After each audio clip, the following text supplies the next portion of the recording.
વડોદરામાં સ્કૂલ વાનમાં નિયમોના ધજાગરા જોવા મળ્યા છે। સમાચાર સામે આવી રહ્યા છે તો નિયમોના ધજાગરા જોવા મળ્યા સ્કૂલ વાનમાં। મંતવ્ય ન્યૂઝની ટીમે રિયાલિટી ચેક કર્યું અને તેમાં સ્કૂલ વાન અને રિક્ષાઓનું રિયાલિટી ચેક કરવામાં આવ્યું હતું। વાન અને રિક્ષા ચાલકો નિયમોને ઘોળીને પી ગયા હોય તેવા દ્રશ્યો જોવા મળ્યા। આ સાથે સ્કૂલ વાન ચાલકોએ આરટીઓ પાસેથી પરમિટ લીધી નથી। પરમિટ વગર સ્કૂલ વાન અને રિક્ષા ચલાવી રહ્યા છે। તો 10 થી 12 જેટલા વિદ્યાર્થીઓ સ્કૂલ વાન ચાલકોએ બેસાડ્યા હતા। કોઈ દુર્ઘટના સર્જાશે તો તેની માટે જવાબદાર કોણ તે એક મોટો પ્રશ્ન। તો વડોદરામાં સ્કૂલ વાનમાં નિયમોના ધજાગરા જોવા મળ્યા છે। આરટીઓ પરમિટ લીધી ન હોય તો 5 થી વધુ વિદ્યાર્થી બેસાડી શકાય નહીં તે નિયમ હોય છે, પરંતુ ક્યાંક ને ક્યાંક વાન ચાલકો આ નિયમો ઘોડીને પી ગયા હોય તેવું લાગી રહ્યું છે। તો વધુ વિગતો સાથે સંવાદદાતા નિલેશ બ્રહ્મભટ્ટ લાઈવ જોડાઈ ગયા છે। જી, વડોદરામાં સ્કૂલ વાનના જે ચાલકો છે તે નિયમો જાણે ઘોડીને પી ગયા હોય તેવા દ્રશ્યો સામે આવ્યા છે અને મોટી કોઈ દુર્ઘટના સર્જાશે તો તેની માટે જવાબદાર કોણ રહેશે તે એક મોટો પ્રશ્ન છે। શું માહિતી? જી સ્મિતા, વડોદરા શહેરમાં ન્યૂ વીઆઈપી રોડ પર બ્રાઇટ સ્કૂલ આવી છે અને આપ જોઈ શકો છો આ સ્કૂલ પર ભૂપેન્દ્રભાઈ પટેલની સરકારના નિયમોને આરટીઓ પટેલ માની નથી રહ્યા। અહીંયા જુઓ, કેમેરા શરૂ થતા સ્કૂલના જે સિક્યુરિટી વાળા છે એમને ગેટ બંધ કરી દીધો છે। અહીંયા સરકારના પરિપત્રનો અમલ નથી થતો। 12 થી વધુ વિદ્યાર્થીઓને બેસાડીને લાવવામાં આવતા હતા અને મહત્વની બાબત છે, કેમેરો શરૂ થતા જ અહીંથી ટ્રાફિકને ડાયવર્ટ કરી દેવામાં આવ્યો છે અને જે સ્કૂલ વાનના જે દલાલો હોય છે તેમને સ્કૂલ વાન અહીંથી હટાવડાવી દીધી છે। એટલે કહી શકાય કે બ્રાઇટ સ્કૂલના સંચાલકો જ આ સ્કૂલ વાન દલાલોને પ્રોત્સાહન આપે છે। હાલ અહીંયા વડોદરા આરટીઓની ટીમ પહોંચી છે। આપ જોઈ શકો છો સ્ક્રીન પર મોડે વડોદરા આરટીઓની ટીમ પહોંચી છે અને અહીંયા હવે ચેકિંગ કરશે। જ્યારે ઘોડા તબેલામાંથી ઘોડા છૂટી ગયા બાદ આરટીઓની ટીમ પહોંચી છે અને આ ઇન્સ્પેક્ટર 7 વાગે સ્કૂલ ચાલુ થઈ ગયા બાદ આવી છે। એટલે કહી શકાય કે ભૂપેન્દ્રભાઈ પટેલની સરકારનો પરિપત્ર વડોદરાના આરટીઓ પટેલ માનતા નથી ને માત્ર સ્કૂલ ચાલકો જોડે દલાલી ખાય છે। આ એ જ ઇન્સ્પેક્ટર છે કે જે ભ્રષ્ટાચાર કરે છે। સ્કૂલ વેન છૂટી ગયા પછી આપ જોઈ લો, મંતવ્યનો કેમેરો શરૂ થતા અહીંયાથી ઇન્સ્પેક્ટર પણ લાપતા થયા છે।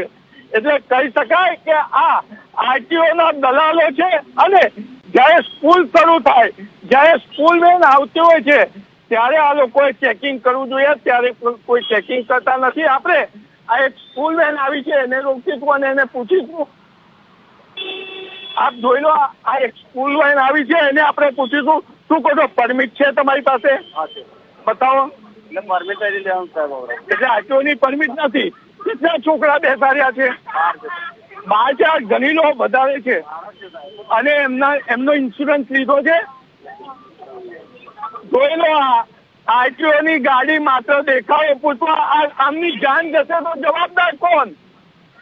એટલે આરટીઓ ઇન્સ્પેક્ટર માત્ર અહીંયા વેન નું નામ લખવા આવ્યા છે, લિસ્ટ બનાવવા આવ્યા છે અને આ સ્કૂલ વેન વાળાઓની પાસે આરટીઓ હપ્તા ખાય છે એ ક્લિયર દેખાય છે।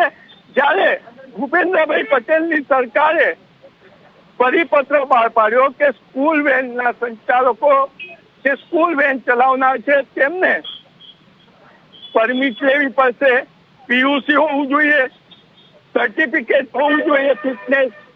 અહીંયા કોઈ નિયમોનું પાલન નથી કરવામાં આવતું। આપણે બીજી બેન આવી છે એને પૂછીશું। આપ સ્ક્રીન પર જોઈ રહ્યા છો, આ બેન આવી છે, આમાં પણ જુઓ આગળ કોઈને બેસાડવા નહીં એવું કીધું છે છતાં આગળ અંદર છે।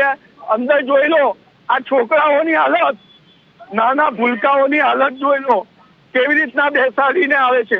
આપણે એમને પૂછીશું, પરમિટ લીધી? પરમિટ લીધી આરટીઓની? હા, લીધેલી છે। બતાવો। એ મારા એની પાસે છે। કોની પાસે? ઓનર પાસે। આરટીઓ એવું કે છે અમે પરમિટ નથી આપી હજુ કોઈને? એ ઓનર પાસે છે। આ કેટલા છોકરાઓ બેસાડ્યા? છોકરાઓના ઇન્સ્યોરન્સ છે? 14 છે। હા, તો છોકરાઓના ઇન્સ્યોરન્સ છે? બતાવો। એ મારા ઓનર પાસે છે સર। પીયુસી છે? બધું છે મારા ઓનર ફિટનેસ સર્ટિફિકેટ બતાવો। ગાડીમાં જોડે રાખવાનું કયું છે? પાસે છે સર। આ જોઈ લો, આરટીઓના ધજાગરા ભૂપેન્દ્રભાઈ પટેલની સરકારને વડોદરાનો આરટીઓ પટેલ માનતો નથી અને માત્ર ને માત્ર આ બહેનો પાસેથી હપ્તા લે છે આરટીઓ. એટલે જ આવું ભૂલકાઓના જીવને જોખમ છે. રાજકોટ ટીઆરપી ગેમ ઝોન દુર્ઘટના બાદ પણ વડોદરાનો આરટીઓ કાર્યરત નથી. આપ જોઈ શકો છો. ભાઈ, પરમિટ લીધી છે? બેનની પરમિટ લીધી છે? આજે જ આવ્યા છે. આપ જોઈ શકો છો કે આ વેન ચાલકોના દલાલ અને સ્કૂલના સંચાલક ની મિલીભગતથી કોઈ પણ છોકરાઓનો જીવ જઈ શકે છે. આપણે સ્કૂલ સંચાલક સાથે પણ વાત કરવાનો પ્રયત્ન કરીશું કે શું કે છે. ખરેખર તો આ બ્રાઇટ સ્કૂલ વીઆઈપી રોડની બ્રાઇટ સ્કૂલ છે. અહીંયા જે નાના ભૂલકાઓના જોડે રમત રમવામાં આવી રહી છે અને જયારે અહીંના પ્રિન્સિપાલ હતા એ મંતવ્યનો કેમેરો જોઈને જતા રહ્યા. અહીંયા પરમિટ વગરની વેન આવે છે, એના પર તમે ચેકિંગ કરો છો? અમે કમ્પલસરી બધાને કીધેલું છે કે એક પણ ડોક્યુમેન્ટ તમારી પાસે પૂરેપૂરા ડોક્યુમેન્ટ હોવા જોઈએ. એક પણ ડોક્યુમેન્ટ જો ઓછું હશે તો એ સ્કૂલમાં એન્ટ્રી આપવામાં આવશે નહીં. પણ આજે અમને જેટલા આવ્યા એમને તો ખબર જ નથી કે પરમિટ લેવાની હોય ને એવી વેન પણ આવી રહી છે. અમારા પ્રિન્સિપાલ અમારા ચેરમેન સાથે મિટિંગ કરેલી છે વાનવાળા સાથે, અને બધા વાનવાળાએ કીધેલું છે કે ડોક્યુમેન્ટ બધા કમ્પ્લીટ હોવા જોઈએ. પણ આ નથી લઈને આવતા તો શું? અને 14 થી વધારે છોકરા બેસાડ્યા છે, એના માટે શું કરશો? એના માટે એમની જ જવાબદારી રાખવી પડે. અમે તો બધું કીધેલું છે, અમે ઇન્ફોર્મેશન બધી આપેલી છે એમને વાનવાળા. સ્મિતા બ્રાઇટ સ્કૂલના સંચાલક પોતાની માત્ર ફી માટે કામ કરતા હોય એવું લાગે છે. એમને વાહન ચાલકોને માત્ર સૂચના આપી દીધી છે, કોઈ તકેદારી નથી રાખતા. આજ બ્રાઇટ સ્કૂલના સંચાલકો એક દિવસ ફી મોડી આવે તો છોકરાને ખખડાવતા હોય છે, છોકરાને કાઢી મૂકવાની ધમકી આપતા હોય છે. ત્યારે છોકરાઓની જીવન સુરક્ષાની જોડે ચેડા થઈ રહ્યા છે બ્રાઇટ સ્કૂલ ખાતે. અને જયારે મંતવ્યનો કેમેરો શરૂ થતા અહીંયાના પ્રિન્સિપાલ પણ લાપતા થઈ ગયા હતા, અંદર જતા રહ્યા છે. એટલે કહી શકાય કે બ્રાઇટ સ્કૂલમાં ભૂપેન્દ્રભાઈ પટેલની સરકારના પરિપત્રનો અમલ થતો નથી. જી સ્મિતા. જી બિલકુલથી તમામ જાણકારી આપવા બદલ આપનો આભાર.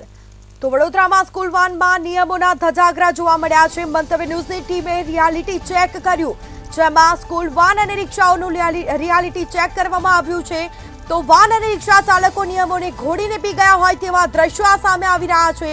જે રીતે અમારા સંવાદદાતાએ વાત કરી વાહન ચાલકો સાથે, પરંતુ આરટીઓ દ્વારા અત્યાર સુધી કોઈ તપાસ કરવામાં આવી નથી, કોઈ પગલાં લેવામાં આવ્યા નથી. તે એક મોટો પ્રશ્ન. સ્કૂલ વાન ચાલકોએ આરટીઓ પાસેથી પરમિટ લીધી નથી. પરમિટ વગર સ્કૂલ વાન અને રિક્ષા ચલાવી રહ્યા છે. 10 થી 12 જેટલા વિદ્યાર્થીઓ સ્કૂલ વાન ચાલકો બેસાડી રહ્યા છે. જો કોઈ દુર્ઘટના સર્જાશે તો તેની માટે જવાબદાર કોણ રહેશે? તે એક મોટો પ્રશ્ન.